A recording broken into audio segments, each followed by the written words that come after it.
afternoon, everyone. Welcome to our In Conversation with series. Today I am joined by the lovely Debbie Irving, who is the operations manager at Europrecision, and she also sits on the board of trustees at the Love Group, which is a group that we're going to discuss during our In Conversation this afternoon. Welcome, Debbie. Thank you very much for joining me. My absolute pleasure. As I mentioned, this is meant to be just a very informal chat, so no pressure. Just to find out about how everything's been going. Obviously, we're going through a very interesting time at the moment. Interesting in inverted commas, I'm sure, for many. And I've heard lots of positive news about what the Love Group have been involved in. As far as I'm aware, Love Group are involved in it as a social business formed of many groups of businesses that deal with education, training, social well-being. It's a great charity. Would you like to give us a bit more background about what it is that the Love Group do? Yeah, basically Love Group started by Lynn Bell, 2015, just herself. We're now currently at 140 employees. Having said that, about 50 of them are currently temporary people who are helping us to cover our Love at Care side of the business, which is care in the community and home visits and respite care, etc. So there's been a massive recruitment undertaking in trying to get hold of people to be able to help us, where a lot of companies have had to furlough their staff. Councils and the NHS have been coming to us saying, look, can you help? So, I mean, I remember one week very early on, we were asked for over 3,000 extra hours. And at that point, we couldn't 100% fulfill it, but within 2 weeks we did. And that's been down to the fantastic recruitment team headed by Miha, who is an absolute dynamo. And it's been a very sort of orchestrated package of recruitment in that we didn't necessarily need people with experience. We needed people with the right attitude, because one of the other aspects of the Love Group is Love Corporate, which offers training services, which means that anybody that wasn't fully trained, we could put them through first aid, we could put them through how to handle somebody using a lift, all sorts of things which would make them immediately qualified to go straight into work. So this has worked for a lot of people. We've had people from M&Ds at Close Down who took on a couple of their staff. Other companies that people have been on furloughs. We've got classroom attendants, janitors, all sorts of people, people that work in pubs and clubs. So there's been a huge diverse range of people. There can sometimes be a slight issue on keeping people. They find it's a little bit too intense taking care of another individual. And at the very beginning, when we were in absolute complete lockdown, there was a complete fear factor with some people saying, I don't know whether I can do that or not, which I can totally understand. But after a few teething problems and learning from a couple of small mistakes, we've now got a well-oiled little machine that just trundles along doing inductions and training and getting people out there. And quite frankly, the care team with Fiona and Karen and everybody are truly amazing people. Their dedication is one of the reasons why I love working with the Love Group. They really live up to their name. And that's the basic care side. We also took over Gorgie Farm in Edinburgh just before lockdown. Our grand reopening was the 29th of February, and lockdown came about 3 weeks after that. Oh. It was just awful. But I mean, the weekend we opened, I was standing with a bucket and my fleece saying Love Gorgie Farm on it. And we took about £4,000 just in the buckets. It was unbelievable. But what we do have with the farm is we have the ability to grow. We have lots of eggs. And the decision was made to start a food bank because we had the facilities and it meant we didn't have to furlough all the staff. So that's what's happened. And we have our own van to do deliveries. Some of our volunteers come in and do it. It's all very socially distanced and great work. We work sometimes with FareShare, but at the beginning, a lot of local businesses, restaurants and bars and pubs were giving us their cleaning equipment, their food, because they knew that they weren't going to use it. Yeah. So we've got a nice little arrangement, roughly 70 to 80 food parcels a week go out. And that's going to keep going after lockdown's completely finished. That's going to be part of Love Gorgie Farm from now on. I mean, that to me is a huge success story. It And really I think, is. I know that how I felt at the start of lockdown was that there was going to be a huge sense of community spirit and everyone joining together, joining forces, because we were effectively all in the same boat. Now, albeit many sectors have been hit harder than others, some will come out of lockdown faring fairly well and others not so much. So in terms of the challenges that the businesses have or the charity has faced, or what you've seen, it sounds to me like you've overcome some of them through really good training. Has confidence been an issue at all in terms of the virus being out there, working in close proximity, or social distancing? Are those sort of issues ever cropped up? They have done with some of the care people, especially with the temporary staff we have taken on. But we have been upfront and honest with them from the day they come to induction, saying, look, this is the way it is. And that was a lesson we learned from the beginning. Mm-hmm. There was a certain amount of assumption of they realised they were going to be interacting with people that were unwell. Mm-hmm. And of course, the same as everybody at the beginning, there was a scramble for PPE as well. Yeah. But once that was ironed out, and once we started saying from the beginning, this is it, black and white, we're telling you exactly how it's going to be and exactly what you're going to be up against. Some people dropped out at the training day, but they did it at the training day, rather than just not turning up. Yeah. Which you were always going to get something like that. Yeah. We've got that down to an absolute minimum. And I think because we have the good few years of experience delivering training through Love Corporate, we had everything basically ready and properly accredited staff on site, on demand, ready to just slot into that instead of doing it in a corporate environment.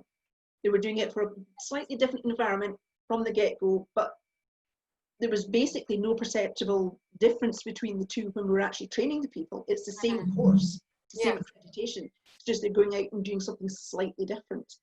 And that, I think, has been the main great positivity.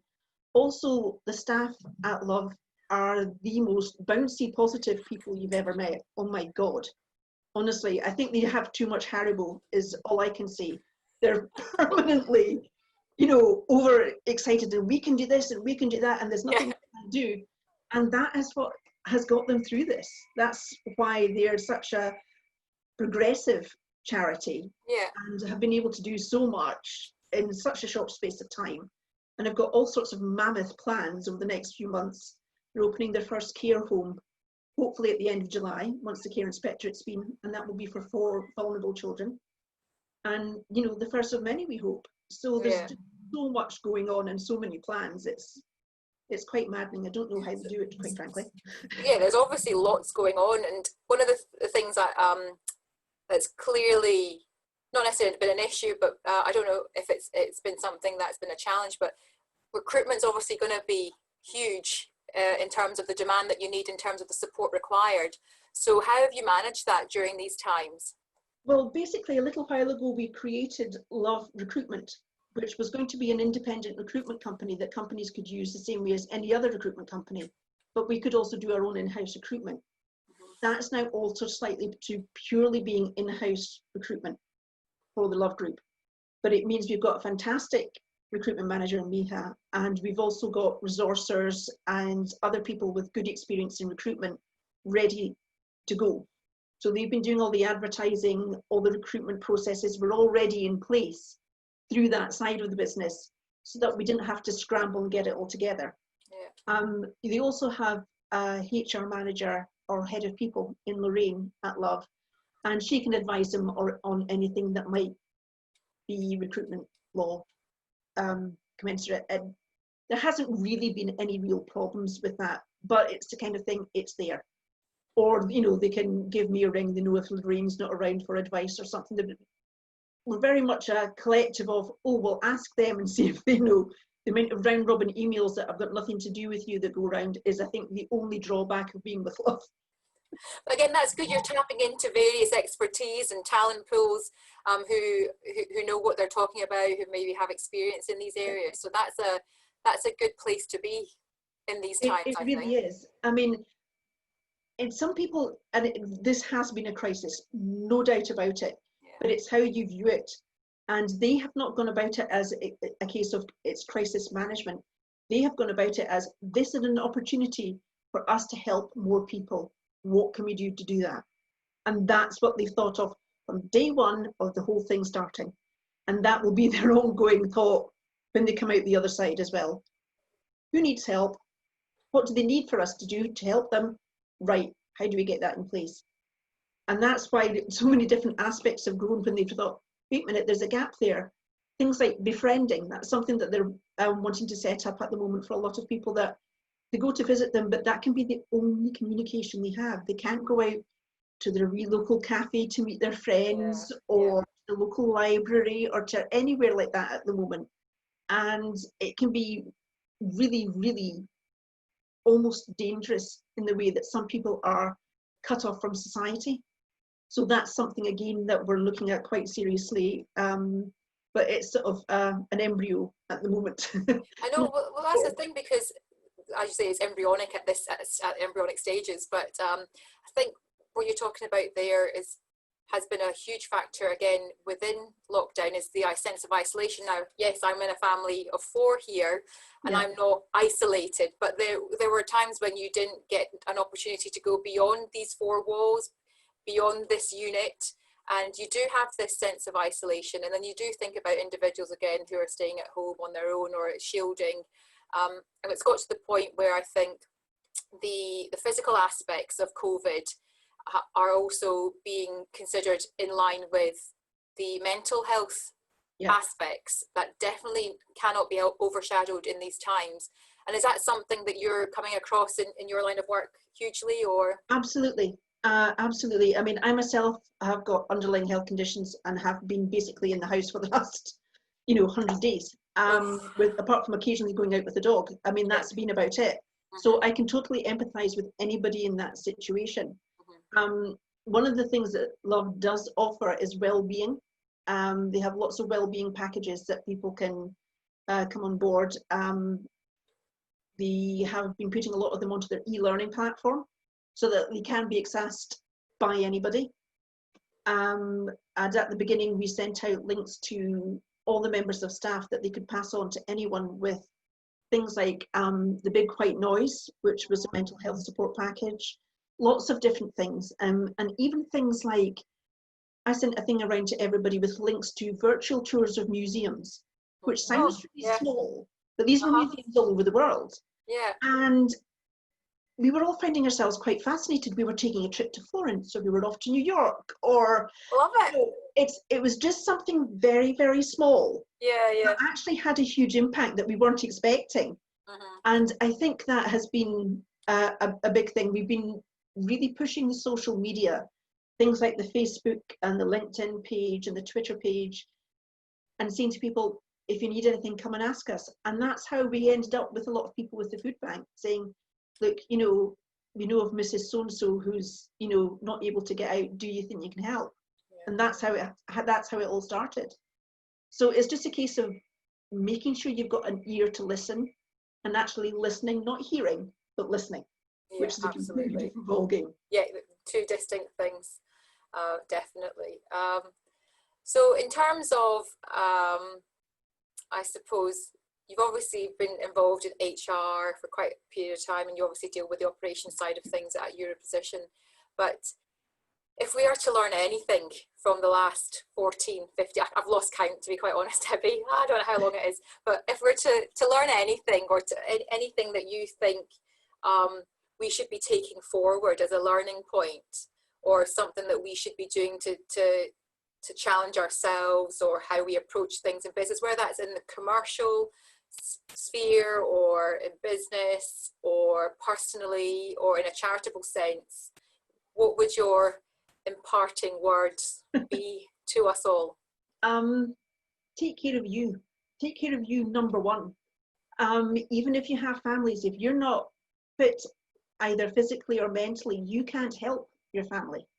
I started at the beginning of lockdown doing a little 5-minute meditation every day.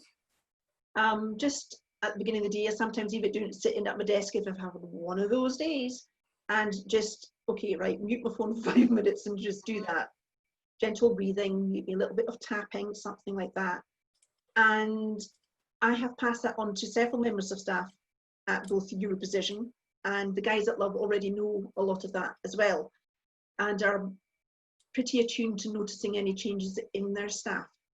Things like people being quieter than they used to be, or people just, you know, maybe being angry the way they weren't before. There's so many different signs that I think a lot of us that weren't attuned to it before now can spot them quite easily. Because we've been constantly bombarded with this information, it's now lodged in our psyche. Yeah. And hopefully the great hope is that that doesn't disappear at the end of it, out the other end once the pub's open. You know, the ongoing thing is that you look after your own well-being, and then you look after the well-being of people around you. Whether that's your family or whether that's the people you work with, it really doesn't matter. Take care of yourself +1. And I think that's all we can do. That's amazing. I agree with that wholeheartedly, actually. And again, not for myself, I think sometimes people think that when you're doing something like this and you're looking after yourself, it's almost a selfish thing to do. But you're so right. If you're not in any way mentally or physically capable of doing something and you can better that, then obviously you'll be a better version of yourself to assist others. So absolutely. Well, listen, Debbie, I really appreciate your time, and thank you so much. And I hope it wasn't too torturous a few minutes for you. So I really appreciate you taking the time to address all the issues that you've dealt with at Love, but also the positive aspects of absolutely everything that the Love Group have to offer. For anyone who is listening, if you want more information, the website is l-o-v-e.org.uk. If you want any more of it, I think I deserve a little round of applause for Absolutely brilliant. Thanks, Debbie. It takes a little bit of time to get used to saying that. I know it is. It's a bit of a mouthful. And again, if anyone wants to hear more from Debbie, indeed, what Love Group do, or even your position, I'm sure she wouldn't mind being contacted directly, or as an alternative, please feel free to contact me, and I will get in touch with Debbie. So once again, Debbie, many thanks for your time. My pleasure. And thank you to everyone who is listening. Many thanks.